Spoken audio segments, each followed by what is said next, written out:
బ్రహ్మశ్రీ ఉమర్ ఆలీషా గారు బహుముఖ ప్రజ్ఞాశాలి. తెలుగు గడ్డపై జన్మించినటువంటి ఒక మహమ్మదీయ మహాకవి. బహుభాషా కోవిదులు.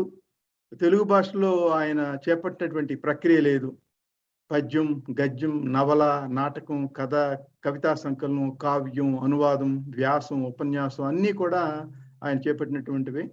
ఈయన ఫిబ్రవరి 28న 1885లో ఈ మహాకవి తూర్పుగోదావరి జిల్లా పిఠాపురం పట్టణంలో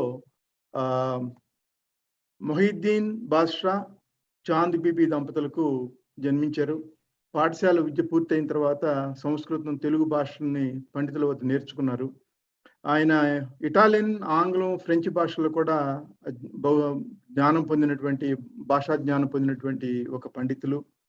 ఈయన భాషా పాండిత్యానికి అంతర్జాతీయ విశ్వవిద్యాలయాలు డాక్టరేట్తో పాటు సందర్శన ఆచార్యులుగా కూడా వీరిని గౌరవించాయి.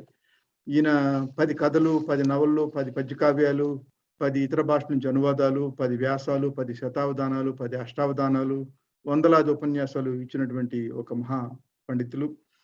ఈయన 5 దశాబ్దాల ఘనచరిత్ర ఉన్నటువంటి శతాబ్దాల ఘనచరిత్ర ఉన్న విద్య ఆధ్యాత్మిక పీఠానికి 6వ అధిపతిగా, అంటే 1928 నుంచి 1945 వరకు ఉండి ఉపనిషత్ సారాంశం, బ్రహ్మ విద్య విషయాలు, సూఫీ వేదాంత విద్యల మీద శిష్యులకి బోధించేవారు.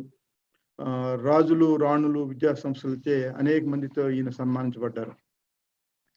ఈయన భారత జాతీయ అసెంబ్లీ సభ్యుడిగా బ్రిటిష్ పార్లమెంట్ ప్రభుత్వంలో 1935 నుంచి 45 వరకు, అంటే మరణించే వరకు కూడా 10 సంవత్సరాలు కొనసాగి అనేక సంస్కరణలకి ఆద్యులయ్యారు.